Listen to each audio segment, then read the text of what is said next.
had never met a writer before, and I think that when I was in high school, I liked to read and write, but when I was a girl, all people cared about girls was whether you were a nice girl. And so like if you like to read and write all the time, no one ever said, what are you reading? What are you writing? It just meant that you weren't chasing boys, right? Because I say this often and someone always tells me I'm wrong, but to my knowledge, no one ever got pregnant in the library. So when I went to college though, Spelman is a historically black college, and it's a women's college, and there was a sense that you can do anything. And I met a writer, and she was my teacher, and one day she asked me, she said, what are you writing about? What are you thinking about? And I got ready to tell her, and she says, no, write it down. And then she became my first audience. She was a working writer. She was, teaching a class here, a class there. She had like a salon. She and her husband would throw at their house, and she let me follow her around, and she modeled what was so valuable to me. She modeled to me a writing life that was built entirely around the work. Like there was no talk of fancy publications or who had won what prizes. It was all about writing about an experience that was meaningful to the people hearing it. And I just feel really grateful that she trained me up in that way, so that when I got older and I moved to New York and I got immersed in the super political world of writing, I always had that base of someone who taught me that you write the story for the people. And I'm from Atlanta, which is the South, and most people think of the Great Migration as people going from the South to the North. But there was a lot of migration of people going from the small towns in the South to the big cities, to Atlanta, to Houston. And so my dad always looked at himself almost like as an immigrant to the city, and we are the children of his. He always says, you all are my urban bourgeois children, like we're confusing to him. And so I wanted to really look at that sense of Roy as feeling like he's moved to the big city and he's living his life, and when he goes back to his hometown, he's incarcerated. Like he felt like the fate of that small town life just came and got him. But I also took the name Elo from Toni Morrison's Tar Baby, because she has a character who's from the son, is from the town of Elo, and he has these aspirations. And everything I do, I always have a little love letter in every book to Toni Morrison, because I love her so much that I just want her to know. She's an artist, a woman of color who's an artist, but I hadn't seen much of that in literature. And then I chose dolls as her art form, because I feel like dolls really kind of outline the challenge of the woman artist. When you're a woman artist, there's a sense that your art is a toy for a little girl. So she makes these very elaborate dolls. They're high art, but they're dolls. And people think it's toys for girls. Like when I'm on a plane, I'll be on the plane and I'll sit next to a dude and he'll say, we're in first class, so we're obviously going somewhere. He says, so what do you do? I say, oh, I'm a writer. And he says, oh, do you write romance novels? And I say, no, I'm writing novels about this and this. And he says, oh, that sounds fascinating. I'll buy it for my wife. So, so he sees everything I write as a doll.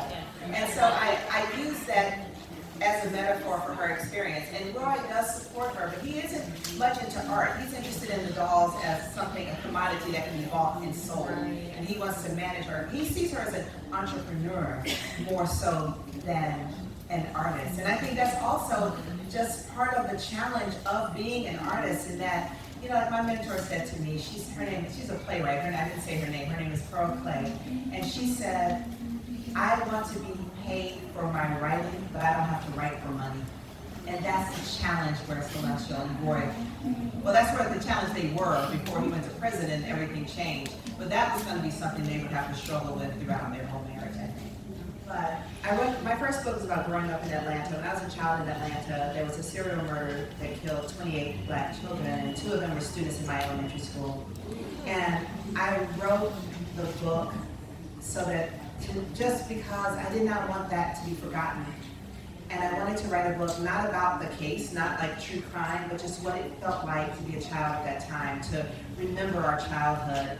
And the moment when I printed the book out, this is back when the printer would take forever. You had to buy that little ink thing, and you have to be really careful what you printed out, because it was expensive to print it out, and you had to mail the book off in a special box for manuscripts, and you could only buy the box in a box of boxes. There were 10 boxes, and the box of boxes was $40, and I was trying to get people to go in with me to buy it, so we split a box of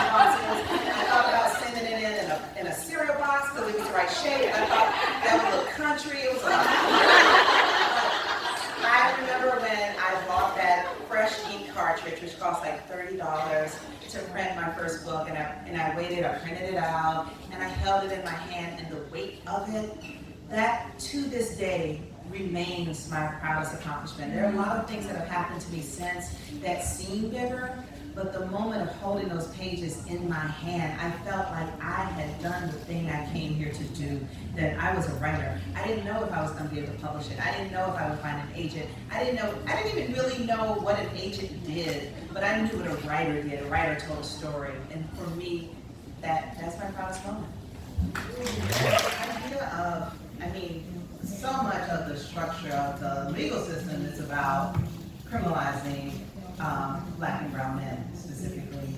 So I didn't feel conflicted about that at all. But what's the difference, though, I think, in the era of Me Too, and even in Kavanaugh, the woman in An American Marriage was attacked by a stranger. Identifying strangers is really different than identifying people you know. It's almost like a different kind of crime when someone breaks into your house.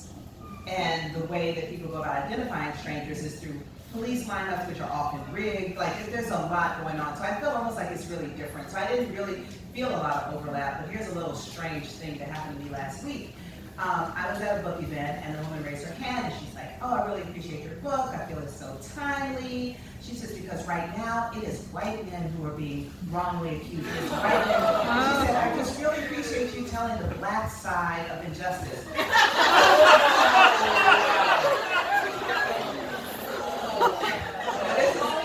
Here's another little funny part. So this event, I know it was, and I've never had a good face all my life. My mother said, "Fix your face, fix your face."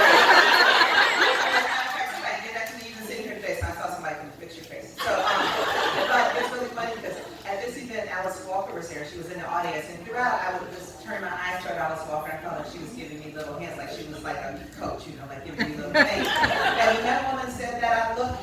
Alice Walker was on the front row before I looked, and she had vanished. Like I felt like Alice Walker.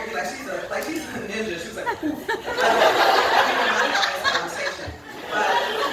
But as I told this woman who felt that I was showing the Black side of it, I was like, no, that is injustice, but that thing. But no, I don't feel conflicted at all about that. I just don't.